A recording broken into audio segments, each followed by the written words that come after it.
à la seconde partie de cette édition réservée à notre invité du jour. Il s'agit, pour rappel, de Abdoulaye Mamadou Guissé, le président de l'OMART, Observatoire de la musique et des arts du Sénégal. Bonsoir, monsieur Guissé. Bonsoir, monsieur Sarr. Vous allez bien? Oui, ça va. Merci d'avoir accepté l'invitation. C'est partagé. Alors, la SODAV devrait faire bientôt l'objet d'un audit. C'est en tout cas les instructions qui ont été données par le président de la République, son Excellence Macky Sall, lors du récent Conseil des ministres. Alors, vous, en tant que président de l'OMART, une association qui œuvre pour le bien-être des artistes en quelque sorte, comment est-ce que vous avez accueilli cette information?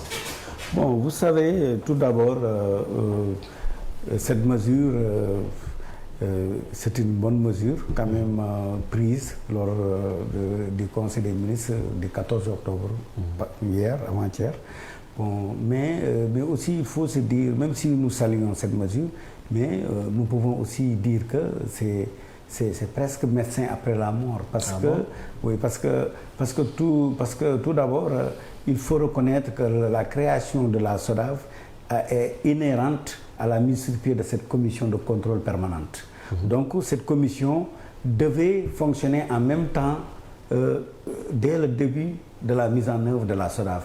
Malheureusement, tel n'est pas le cas, parce que la SODAV de 2016 jusqu'à aujourd'hui n'a jamais été fait l'objet de contrôle vraiment officiel. Donc il y a une gestion solitaire. Mais raison pour laquelle vous devez être donc satisfait. Non, on est satisfait, mais aujourd'hui les conséquences de cette de la mauvaise gestion découlante de cette absence de contrôle, mais nous poussent quand même à dire que quand même il y a quelque part un laxisme. Ils ont laissé trop faire jusqu'à un point de non-retour. Parce qu'aujourd'hui, les conséquences, si, par exemple, je vous donne un exemple, on ne peut pas dire aujourd'hui que la SODAV n'a pas subi une gestion nébuleuse.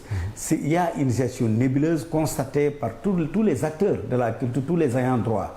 Donc tous les bénéficiaires qui sont, tous ceux qui sont sociétaires de la SODAV décrivent cette mauvaise gestion. Maintenant, c'est le lieu aussi de dire que le président de la République devrait être ferme face à cette commission de contrôle et que la Cour suprême, qui fait partie de cette commission de contrôle, le ministère de la Culture et le ministère des Finances, doivent vraiment frapper fort pour que les manquements, les détournements et que quelque part cette gestion nébuleuse soit mise à nu, parce que c'est le moment ou jamais. Parce que si au plus tard en février, au mois de février prochain, si la gestion de la SODAV n'est pas bonne, on est obligé de retourner à la case de départ, c'est-à-dire que au BSDA, parce qu'il faut le rappeler, le BSDA a été remplacé par la SODAV. Le BSDA qui était une société, qui était un service public, alors que la SODAV est un service privé. Maintenant, la loi du 20 janvier 2008 nous avait permis, grâce au régime de Wade, d'avoir une société de gestion collective, mais malheureusement, les promesses n'ont pas tenu le fruit. Alors, concevoir est une chose, appliquer en est une autre. Au Sénégal, on a tendance de concevoir, mais l'application fait défaut. Alors, vous êtes optimiste parce que le président de la République a, hormis l'audit, annonce qu'il y aura, vous l'avez dit, la commission permanente de contrôle des sociétés de gestion collective. Alors, vous ne demandez pas à participer à cette, je dirais même à cette commission permanente. Mais effectivement, là vous lancez une bonne idée, parce que comme le fonds Covid a été géré, moi je pense que même si le président de la République a appliqué l'article 124 de la loi du 20 janvier 2008 qui avait préconisé la mise sur pied de cette commission qui devait accompagner la SODAV depuis sa création. C'est-à-dire que ce contrôle qui se fait actuellement devait se faire normalement chaque 6 mois. Maintenant, c'est presque comme les disent les gens, c'est médecin après la mort. Maintenant, ce qu'il y a lieu de faire, c'est que nous lançons un appel au président de la République, c'est-à-dire d'élargir cette commission aux différents corps de métier de la culture, pour qu'on puisse participer à cette vérification. Également, nous avons constaté beaucoup d'associations au niveau du secteur de la culture. N'y a-t-il pas émiettement du mouvement syndical en ce qui concerne bien sûr le secteur de la culture? Non, moi je ne pense pas, parce que vous savez, en démocratie, parce que la culture, le premier facteur pour fortifier un combat, c'est de laisser les gens se constituer dans leur secteur. C'est-à-dire qu'aujourd'hui, il n'y a pas d'émiettement parce que tout simplement, les gens se constituent selon leur objectif. Maintenant, aujourd'hui, les plasticiens, les artistes plasticiens n'ont pas les mêmes objectifs que les artistes musiciens. Maintenant, ce qu'il y a lieu de faire, c'est de fédérer les forces au sein, par exemple, d'une coalition, et c'est ce qu'il est en train de faire avec Saïbi. Le Saïbi, Saïbi avec les pavés. Mais qu'est-ce qui différencie cette structure ou bien cette association à l'OMART? Parce que l'OMART est une structure d'alerte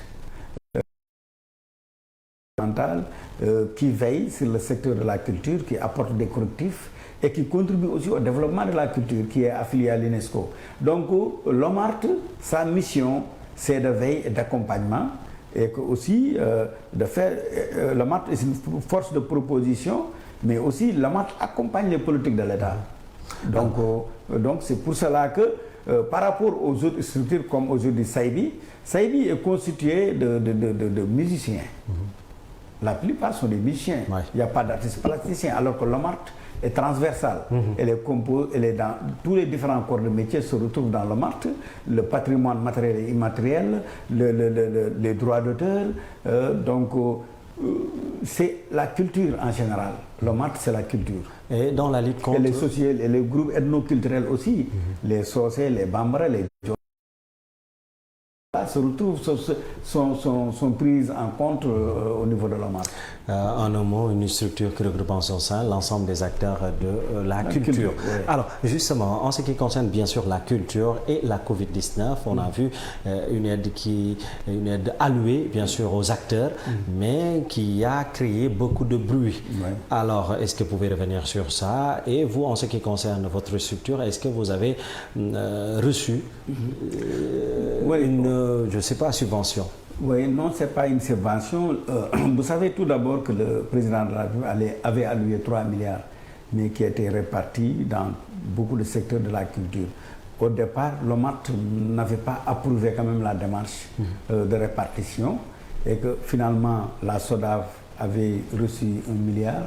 Les structures comme l'OMART, l'AMS et autres avaient dans l'ensemble avait reçu les 500 millions répartis dans plus de 11 organisations professionnelles.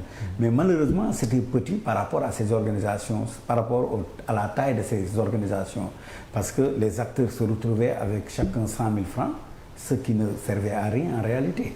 Maintenant, nous, au départ, on avait sollicité, l'OMART avait sollicité un fonds d'appui bancaire, c'est-à-dire que l'État accompagne les opérateurs culturels, les acteurs, pour bénéficier dans les banques des prêts bancaires pour poursuivre leurs activités professionnelles. Mais malheureusement, tel n'était pas le cas et que la somme allouée, finalement, ne suffisait pas.